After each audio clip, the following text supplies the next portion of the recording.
Selamat pagi dan selamat datang di video ini. Pada kali ini kita akan belajar studi kasus, penerapan segitiga restitusi pada kegiatan belajar ruang kolaborasi modul 1.4.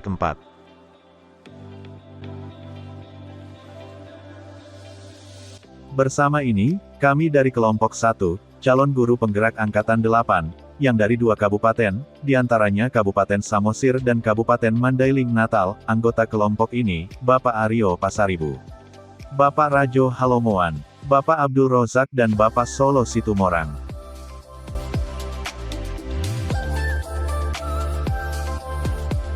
Dengan ini juga Ibu Fasilitator terbaik dan pengajar praktik, diantaranya Ibu Kodijah, Ibu Yanti dan Ibu Rista.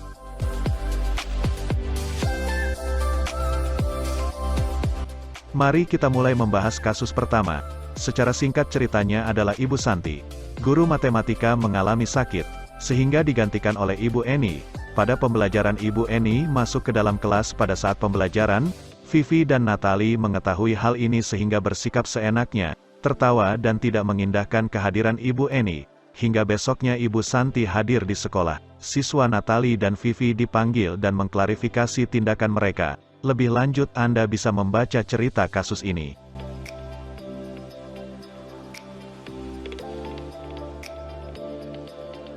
Pertanyaan 1. Dalam kasus di atas, langkah-langkah restitusi apa saja yang sudah dijalankan oleh Ibu Santi? Berikut hasil tanggapan diskusi kami. Yang dilakukan Ibu Santi adalah: pertama, menvalidasi tindakan salah. Dari data cerita dapat dilihat, Ibu Santi memanggil Vivi dan Natali tentang laporan Ibu Eni. Ibu Santi menanyakan apakah mereka bersedia melakukan memperbaiki permasalahan yang ada. Vivi dan Natali sempat ragu-ragu dan membela diri, akhirnya mengatakan akan meminta maaf. Ibu Santi menanggapi bahwa tindakan itu boleh saja dilakukan bila mereka sungguh-sungguh ingin meminta maaf. Ibu Santi menanyakan kembali, apa yang mereka bisa lakukan untuk menggantikan rasa tidak dihormati Ibu. Yang kedua, menanyakan keyakinan. Baik Vivi maupun Natali mengakui bahwa perilaku mereka tidak sesuai dengan keyakinan kelas. Ibu Santi melanjutkan kembali apa yang akan mereka lakukan untuk memperbaiki masalah. Apakah ada gagasan, ide mereka? Pertanyaan yang kedua, apakah restitusi yang diusulkan Vivi dan Natali sudah sesuai dengan pelanggaran? Apakah langkah-langkah restitusi yang telah diusulkan mereka? Kami mendiskusikan bahwa restitusi yang dilakukan oleh Natali dan Vivi sudah sesuai, dan langkah restitusinya adalah melakukan diskusi kelompok, yaitu penerapan keyakinan kelas dalam kehidupan sehari-hari, dengan mengirim email kepada Bu Eni terkait gagasan tersebut.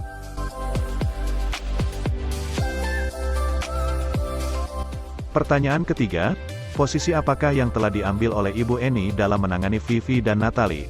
Posisi kontrol Ibu Eni adalah membuat orang merasa bersalah. Hal ini sesuai data cerita. Ayolah tugasnya dikerjakan. Nanti Ibu ditegur Bapak Kepala Sekolah kalau kalian tidak kerjakan tugas. Tolong bantu Ibu ya. Ibu Eni berperan sebagai pembuat orang merasa bersalah dengan mengucapkan seperti data tersebut untuk menarik simpati dari Natali dan Vivi.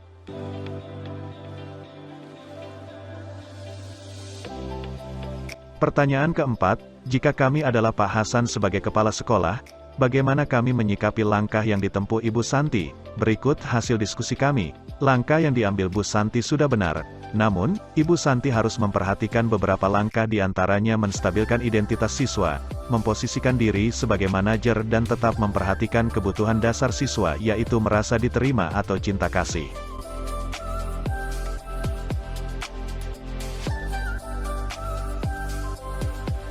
Mari kita lanjut topik kasus 2. Secara singkat ceritanya, Sabrina hari itu bangun terlambat, dan terburu-buru sampai di sekolah. Dia pun akhirnya sampai di gerbang sekolah, tapi baru menyadari kalau tidak menggunakan sepatu hitam seperti tertera di peraturan sekolah. Di depan pintu kelas, Bapak Lukman memperhatikan sepatu Sabrina yang berwarna coklat. Sabrina berusaha menjelaskan bahwa dia terburu-buru dan salah mengenakan sepatu. Pak Lukman menanyakan Sabrina, apa peraturan sekolah tentang seragam warna sepatu?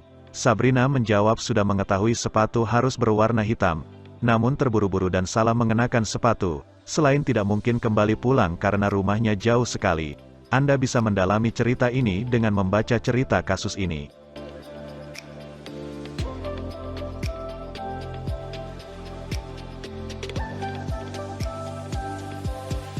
Pertanyaan 1. Dalam kasus di atas, sikap posisi apakah yang diambil oleh Bapak Lukman? Jelaskan.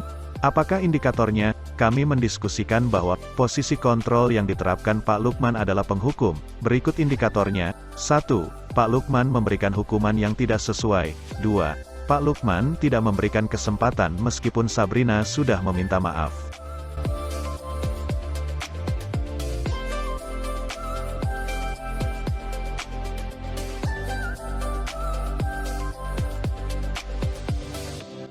Pertanyaan yang kedua, bila Bapak Lukman mengambil posisi seorang manajer, apa yang akan dikatakannya? Pertanyaan-pertanyaan seperti apakah yang akan diajukan ke Sabrina? Jelaskan. Pertanyaan-pertanyaan Pak Lukman jika mengambil posisi manajer adalah sebagai berikut. 1. Sabrina, mengapa kamu terlambat dan mengenakan sepatu berwarna coklat? 2. Terlambat boleh saja dilakukan karena setiap orang punya kepentingan masing-masing, tetapi sengaja terlambat tentu tidak sesuai dengan keyakinan kelas. 3. Sabrina, apakah kamu masih ingat tentang keyakinan kelas kita? 4. Bagaimana caramu memperbaiki keadaan terlambat di sekolah serta menggunakan sepatu yang tidak sesuai dengan peraturan sekolah?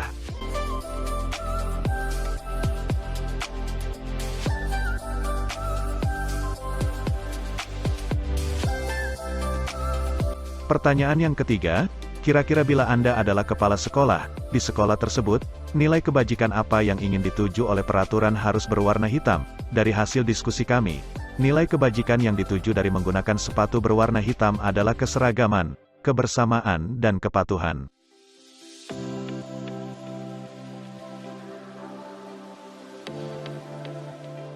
Pertanyaan yang keempat, bagaimana Anda menyikapi langkah yang diambil Pak Lukman mengenai kasus tersebut? Penanganan yang dilakukan Pak Lukman mengambil kontrol, penghukum dan pemantau, langkah-langkah beliau untuk menegakkan disiplin dengan cara keras agar peraturan sekolah ditaati oleh semua murid. Langkah ini tentu menimbulkan kekecewaan bagi murid. Karena permohonan maafnya tidak diterima, solusi yang bisa dilakukan Bapak Lukman, sesuai segitiga restitusi adalah 1. Menstabilkan identitas. 2. Melakukan validasi tindakan yang salah. 3. Mengingatkan akan keyakinan kelas yang disepakati.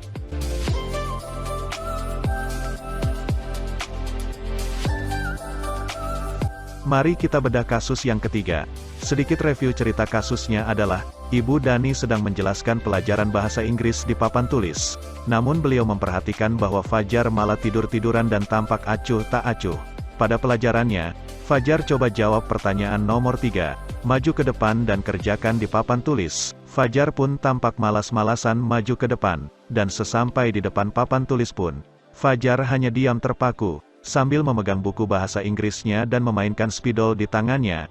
Ayo Fajar, makanya jangan tidur-tiduran, lain kali perhatikan, sudah sana, duduk kembali. Kira-kira siapa yang bisa? Untuk lebih lanjut, Anda bisa membaca cerita tersebut.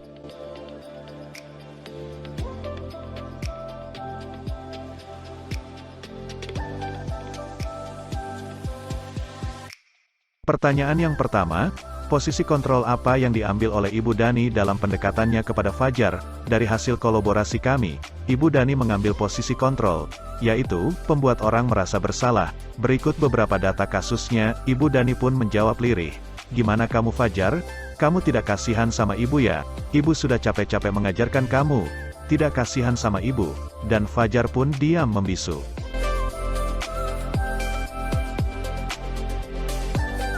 Pertanyaan yang kedua, membaca sikap Fajar. Kira-kira kebutuhan apa yang diperlukan oleh Fajar? Kebutuhan dasar yang dibutuhkan Fajar adalah 1. Kebebasan. 2.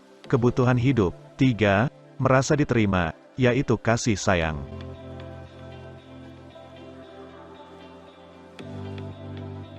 Pertanyaan yang ketiga, bila mana Ibu Dani mengambil posisi pemantau, apa yang akan dilakukan atau dikatakan olehnya? Pertanyaan-pertanyaan seperti apa yang akan diajukan? Berikut ini beberapa pertanyaan atau pernyataan Ibu Dani. 1. Fajar, silakan cuci muka di wastafel depan kelas. 2. Fajar, apakah kamu tahu tentang peraturan sekolah bahwa murid dilarang tidur saat jam belajar berlangsung?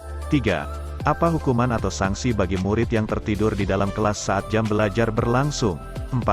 Fajar, kamu tahu kan bahwa murid yang tidur saat jam belajar tidak diperkenankan untuk istirahat dan wajib membersihkan kelas setelah pulang sekolah?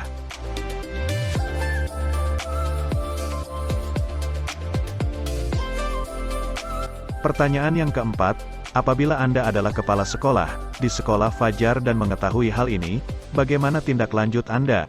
Apabila kami adalah kepala sekolah, yang harus dilakukan, 1. Memanggil Fajar untuk dimintai keterangan mengapa sering tidur di dalam kelas. 2. Rasa ngantuk itu wajar, tetapi kalau kamu tidur di dalam kelas pasti akan mengganggu orang lain.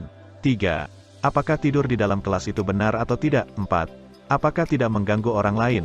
Apakah kamu tidak rugi jika tertinggal materi pelajaran di kelas karena tertidur?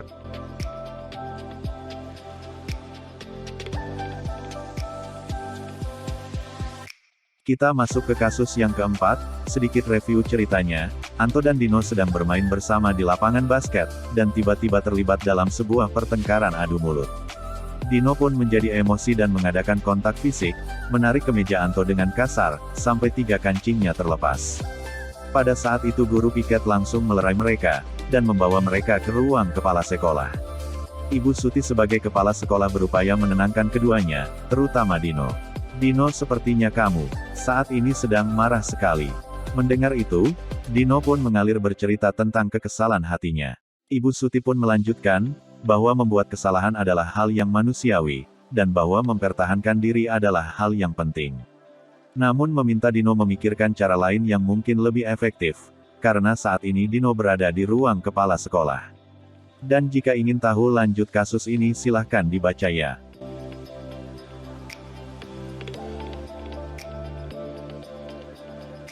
Pertanyaan yang pertama, posisi kontrol apa yang telah dipraktikkan oleh Kepala Sekolah Ibu Suti? Hal-hal apa saja yang dilakukannya sehingga Anda berkesimpulan demikian? Dari hasil diskusi kami bahwa posisi kontrol yang diambil adalah manajer. Berikut beberapa data ceritanya. Ibu Suti melanjutkan bertanya tentang keyakinan sekolah yang disepakati. Kemudian Ibu Suti balik bertanya kepada Anto. Hal apa yang bisa dilakukan Dino untuk memperbaiki masalah? Bagaimana kalau kamu menjahitkan saja? Bersediakah kamu? Dan Dino kembali diam sejenak, memandang ke meja Anto yang tanpa kancing.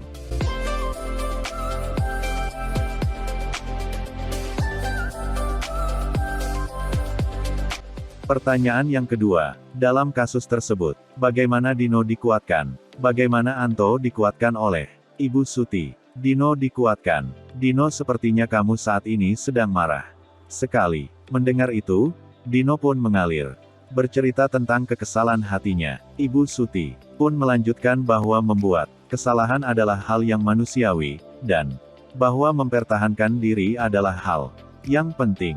Namun meminta Dino memikirkan cara lain yang mungkin lebih efektif, karena saat ini Dino berada di ruang kepala sekolah.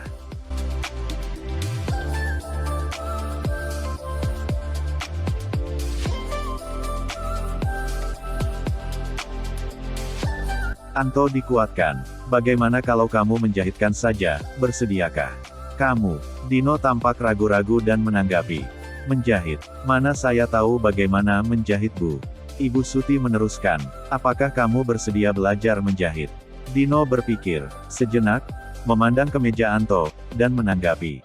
Yang mengajari saya siapa, Bu? Dengan cepat Ibu Suti menjawab. Pak Irfan, guru tata busana. Dino kembali diam sejenak, memandang ke meja Anto yang tanpa kancing. Dari tindakan ini 3 tahapan segitiga dari restitusi sudah dijalankan, yaitu sudah menstabilkan keadaan, dan menvalidasi tindakan yang salah serta menanyakan keyakinan.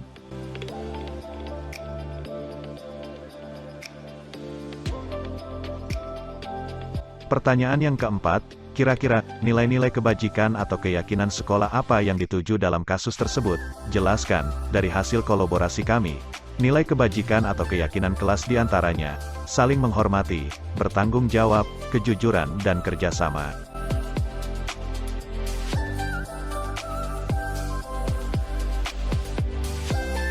Demikian hasil kerja kelompok kami. Jika ada kurang lebih mohon dimaafkan. Jadilah guru penggerak yang tergerak, bergerak dan menggerakkan. Salam dan bahagia.